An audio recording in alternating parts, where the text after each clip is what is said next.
Here's the pinch point. What if gravity isn't a pull at all? It's a squeeze. In the field tension perspective, I don't imagine mass bending empty vacuum.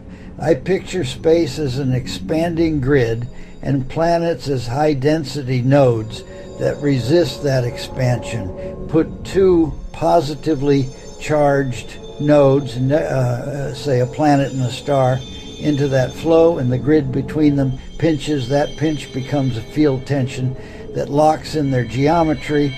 So the attraction we see, not a center pull, it's the system getting boxed in by outward expansion and mutual charge resistance. Bodies aren't tugging, they're interfacing. Does that align with positive charge resistance and bridge the gap to the quantum physics theory?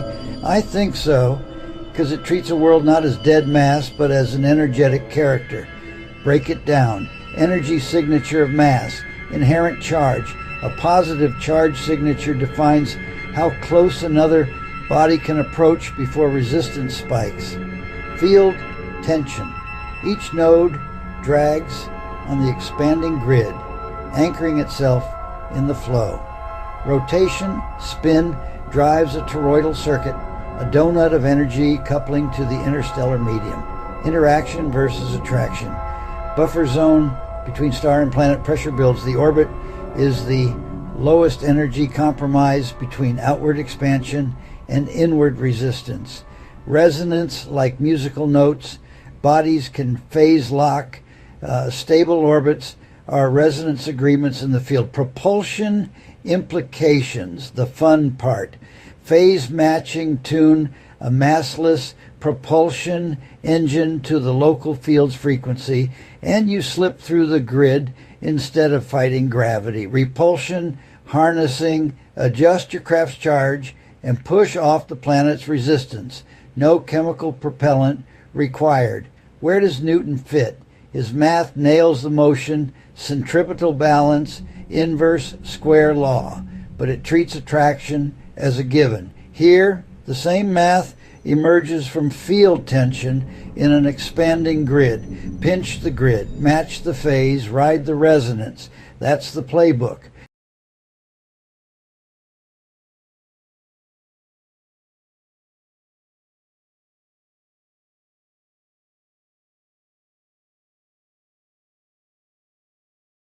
Quick note, I can't replicate any specific creator exactly, but here's an original script with a similar, clear, friendly explainer vibe. Myth versus math time. Myth says the speed of light is the hard stop. Math, inside this theoretical framework, says it's just a speed limit we're allowed to drive past. So let's take the scenic route to Alpha Centauri. It's the nearest star system to us at about 437 light years away.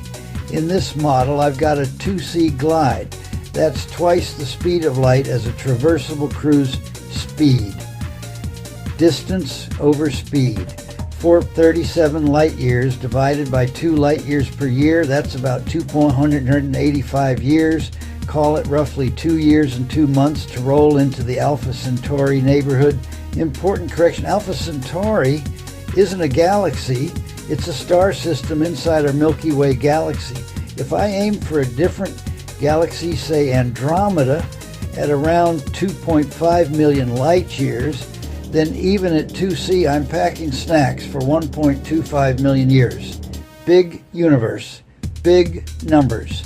Now what makes the carrier force or kinetic grid idea spicy? In standard relativity, pushing a single pound of mass towards C demands energy that skyrockets toward infinity. But in this theoretical model, relativity's mass increase doesn't kick in. Force stays linear, energy stays tame, and 2C becomes a sustainable glide rather than an impossible sprint. So the headline math is simple. Time equals distance divided by speed. The myth-breaking twist is the assumption if C is traversable and the carrier force saves you from relativistic penalties, 2C to Alpha Centauri is a 2-year and change commute. Dream big, do the math, and always label the model. Star system, not galaxy. And yes, even imaginary engines have real consequences when you run the numbers.